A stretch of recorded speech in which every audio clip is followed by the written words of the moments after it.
Hello అండి అందరూ ఎలా ఉన్నారు? Welcome back to my channel. Last వీడియోలో మేము పొన్నూరులో కట్టెంపూడి శ్రీ నాగేంద్ర స్వామి వారి పుట్ట దగ్గరికి వెళ్ళామని చెప్పాం కదా. సో అట్నుంచి అటు ఇక్కడ పొన్నూరు ఆంజనేయ స్వామి టెంపుల్ కూడా చాలా ఫేమస్ అని మీ అందరికీ తెలుసు కదా. అందుకనే మేము కూడా ఒకసారి విజిట్ చేద్దామని వచ్చామండి. ఇక్కడ ఎంట్రన్స్లోనే మనకి పీస్ అనేది క్లియర్గా తెలుస్తుంది అనమాట. అసలు ఎంత ప్రశాంతంగా ఉందంటే మనం పొద్దున సాయంత్రం వరకు ఇక్కడే ఉండాలనిపిస్తుంది అనమాట. అస్సలు బోర్ కొట్టదు. సో మనకి ఇక్కడ ఎంట్రన్స్లోనే ఇట్లా ఆట సామాన్లు అవన్నీ ఉన్నాయన్నమాట.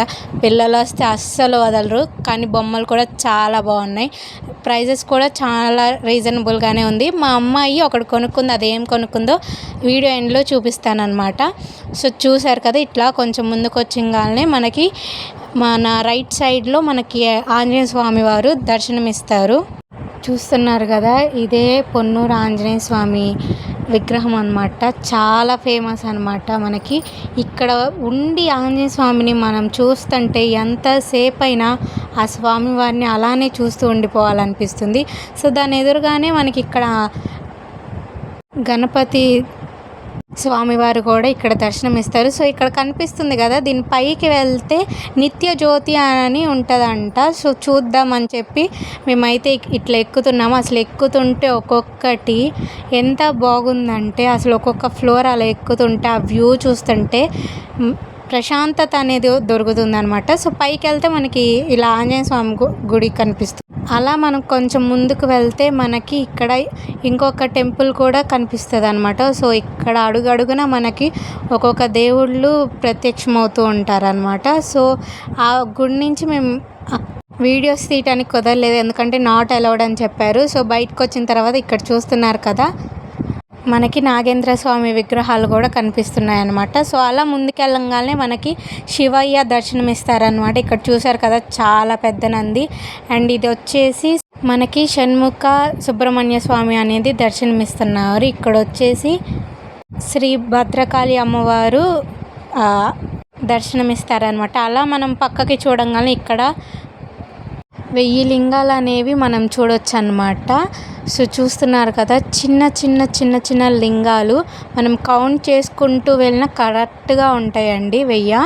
సో చుట్టూరు ఇట్లా లింగాలు ఉంటుంది అనమాట. మనకి మధ్యలో శివయ్య అనేది దర్శనమిస్తారు. సో అది మాత్రం అస్సలు మిస్ అవ్వకండి, వీడియో ఎండ్ వరకు చూడండి. చాలా బాగుంటుంది అనమాట. మనకి మనసుకి చాలా ప్రశాంతంగా కనిపిస్తుంది. సో ఇలా చూస్తూ నిదానంగా మనం పొద్దున్నే మన ఫ్యామిలీతో కానీ ఫ్రెండ్స్తో కానీ వెళ్తే ఈవినింగ్ వరకు మనకు అక్కడ టైం స్పెండ్ చేయడానికి చాలా బాగుంటుంది అనమాట. సో చూస్తున్నారు కదా, మనకి శివయ్య అనేది ఇక్కడ దర్శనం ఇస్తున్నారనమాట. సో ఎదురుగానే నంది కూడా ఉంది. సో మీకు ఇంకొక వైపు ఇంకొక శివయ్య కూడా ఉంటారనమాట. అది కూడా నేను మీకు చూపిస్తాను.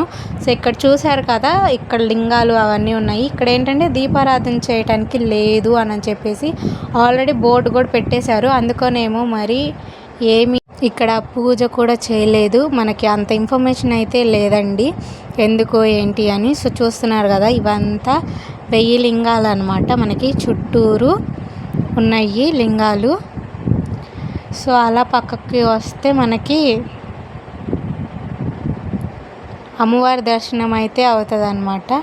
సో శివయ్య పక్కనే మనకి అమ్మవారి దర్శనం కూడా అవుతుంది. సో ఇది మెయిన్ అనమాట శివయ్యది. సో ఇక్కడే మనకి పూజలు అవన్నీ చేస్తూ ఉంటారనమాట. సో ఇది నంది, ఇక్కడ ఈ శివయ్యకి ఇది నంది అనమాట. సో ఎదురుగా మనకి గణపతి స్వామి కూడా దర్శనమిస్తారు. సో ఇది వచ్చేసి ఫుల్ శివయ్య గుడికి పెద్ద నంది అనమాట. సో దాని నుంచి మనం కొద్దిగా ముందుకు వెళ్తే ఇక్కడ మనకి వెంకటేశ్వర స్వామిది ఇట్లా మంచిగా చూడొచ్చు అనమాట. సో దాని లోపలికి వెళ్తే మనకి ఇలా గరుత్మంతుడు స్వామివారు మనకి ఇక్కడ దర్శనమిస్తారనమాట. సో దీనికి ఒక చరిత్ర కూడా ఉందంట. స్వామివారి విగ్రహం తెచ్చేటప్పుడు ఆయన చెయ్యి అనేది విరిగిపోయిందంట. సో అప్పుడు నాగబంధం వేసి ఆ చెయ్యిని అంటించారంట. సో ఇలా ఈ గుడి గురించి చాలానే పురాణాలు ఉన్నాయండి మనకి. సో ఇక్కడైతే మీరు ఫుల్ ఎంజాయ్ చేయొచ్చు అనమాట, ఫ్రెండ్స్తో కానీ ఫ్యామిలీతో కానీ వచ్చి మంచిగా టైం స్పెండ్ చేయాలని.